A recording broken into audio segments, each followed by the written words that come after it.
Good day, ladies and gentlemen. Rosa here of Splat Communications and Simplified Strategic Solutions. But before we start, please allow us to make a few requests. Please don't skip ads. This allows us to remain independent. Please subscribe if you have not done so yet. We promote a healthy discourse in the comment section.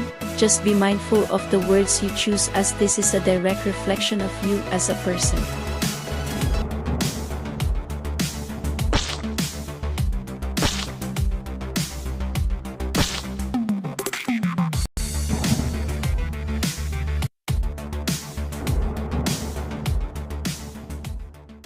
Okay, you've had the chance to be in the cabinet, no? So I presume in the decision-making process, you've had a good, close look.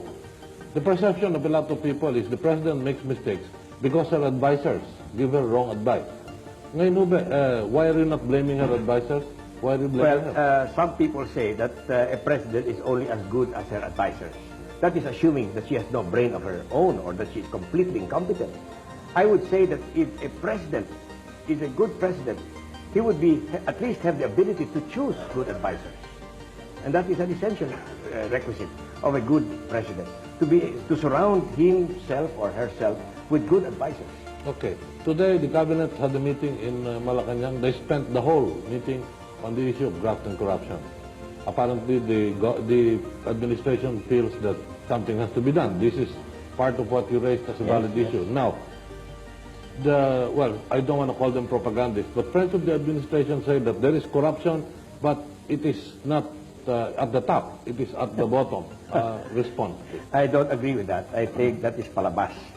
I think this is public knowledge, that graft and corruption is one of the greatest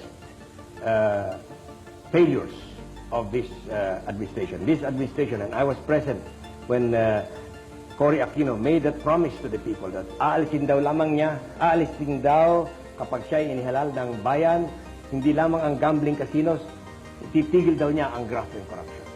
But many people believe that the graft and corruption during the first 2 years of this Aquino administration matches the last years of the past regime.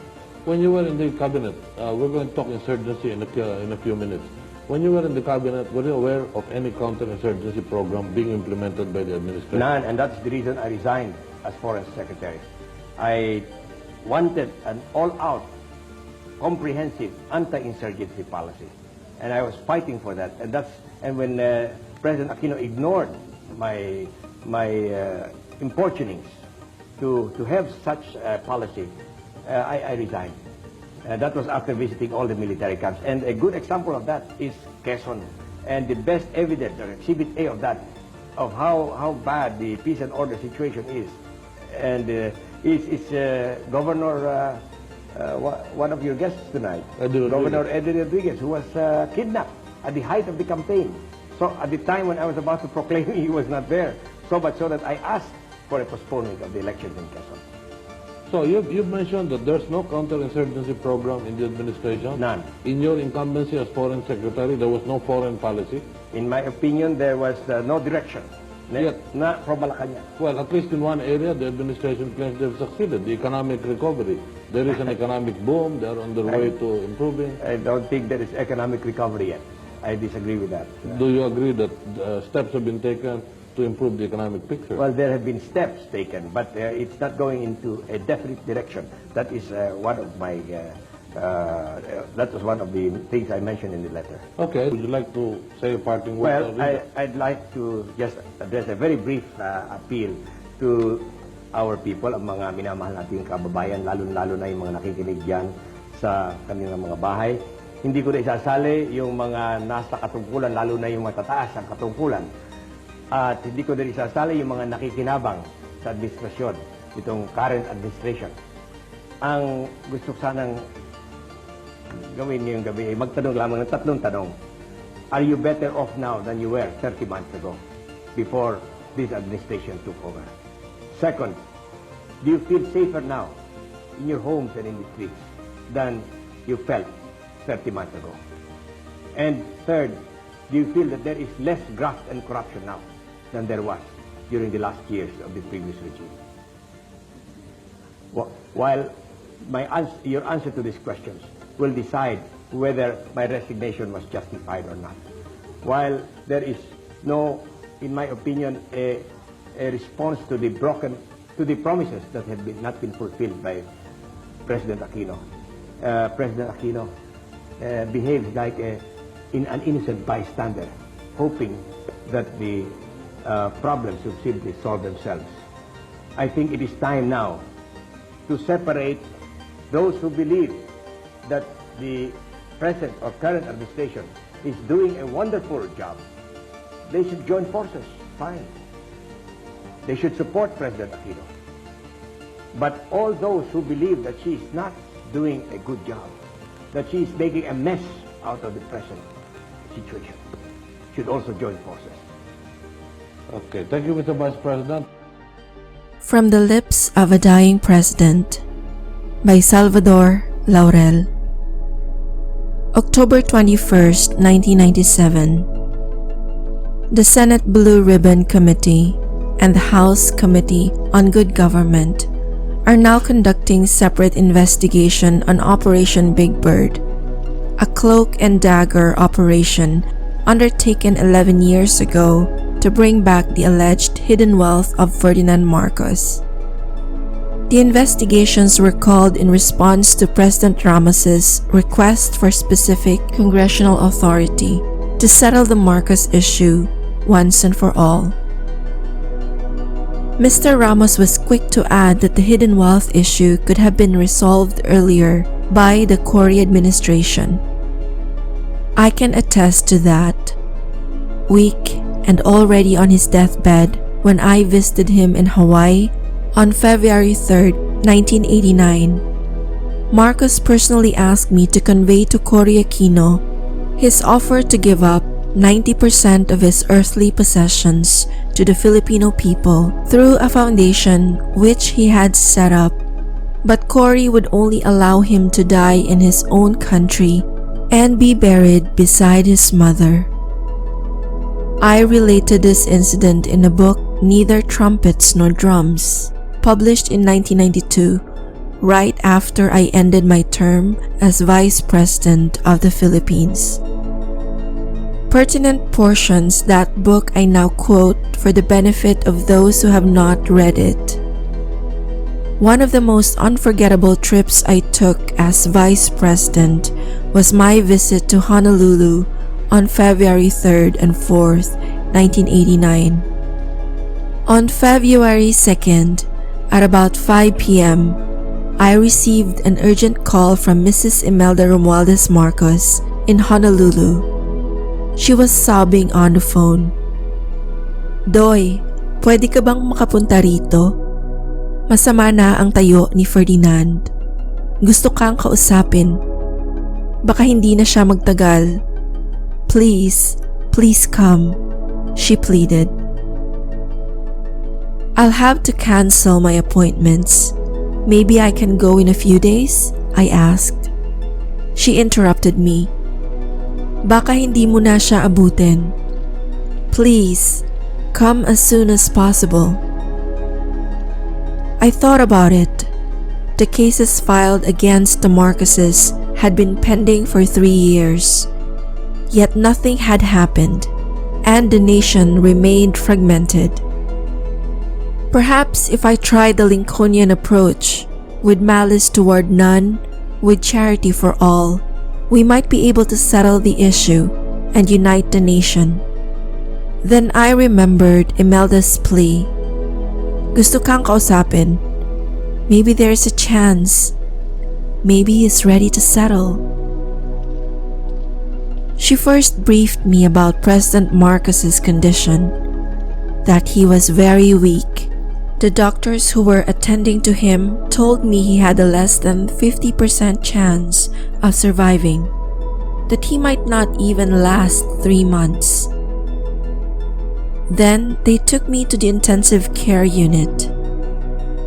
I could not recognize Ferdinand Marcos when I saw him. The Marcos I knew was athletic, active, and articulate. The man I saw was skin and bones, about 85 pounds. Imelda announced cheerfully. Andy, narito na ang Batanggenyo. Narito na si Doy. His eyes opened. He recognized me. He tried to talk, but only his lips moved. There was no sound. He signaled the nurse to remove the tube embedded in his throat. The nurse pulled out the long tube and asked me to bend closer so I could hear. Finally, I heard his voice, very faint, almost a whisper. Salamat, Brad, nakarating ka. I have something to tell you. I interrupted him. Before you start, Mr. President, may I just ask one question? He nodded. Why did you call me Mr. President? Why me of all people? I vehemently oppose you, and I was probably one of those responsible for your ouster. Why me? He signaled me to stop. Say no more, Broad, he said. I never held that against you. You did what you had to do as a leader of the opposition for many years. You opposed me on principle, never on personality.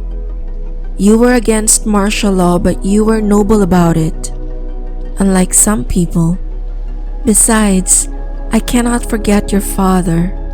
I owe him my life, not once, but thrice. Let me talk now. I have very little time. Please tell Mrs. Aquino to stop sending me her relatives. They are proposing and asking so many things. All I want is to die in my country. I will run over 90% of all my worldly possessions to our conversation to our people. I ask only 10% for my family. Just let me die in my own country. I want to be buried beside my mother. His breathing had become more labored. The nurse stopped our conversation. He has to rest now, she said. Before leaving, I told him, Mr. President, I do not know if Mrs. Aquino will listen to me, but I will try. I hurried back to Manila to transmit Marcos's message to President Aquino. I asked for an appointment, but Cory would not see me. Here I was, her own vice president, asking only for 3 minutes of her time to convey an important message from her predecessor, and she would not see me. I was told by her executive secretary, Catalino Macaraig, she was busy. I learned later that she had allocated an hour to Tom Cruise, an American movie star. In view of her repeated refusal to see me and hear what I had to say, I wrote her a letter dated February 5th, 1989. Since my arrival yesterday, I have been trying to get an appointment with you. I hope you will find time to listen to the highly confidential message of Mr. Marcos. Considering its serious, important, and far-reaching consequences upon your administration and the nation as a whole. The next day, Cory replied, As to the highly confidential message from former President Ferdinand E. Marcos, I feel that in light of your representation of its serious, important, and far-reaching consequences upon your or my administration and the nation as a whole, such message should be disclosed to the public rather than kept confidential. This is in accordance with my announced policy of utmost transparency in the management of the affairs of the country. On the same day, I wrote back, I am hoping that you will change your mind and receive the message in a private, non-political, direct, and unfiltered manner, beyond any personal and partisan consideration. As to your published suggestion that I share with the public the highly confidential information, I am afraid I am not yet at liberty to do so, considering that the message was entrusted to me in confidence to be delivered to you personally. Only you and former President Marcos can declassify or disclose this message. Let us give national reconciliation and national stability every chance to succeed for the sake of our fragmented people. I never received any further reply from Cory. Cory's refusal to receive Marcos's message was perhaps her biggest mistake. Had she studied it carefully, she could have settled the Marcos wealth issue 8 years ago. Perhaps we could have paid off our foreign debt.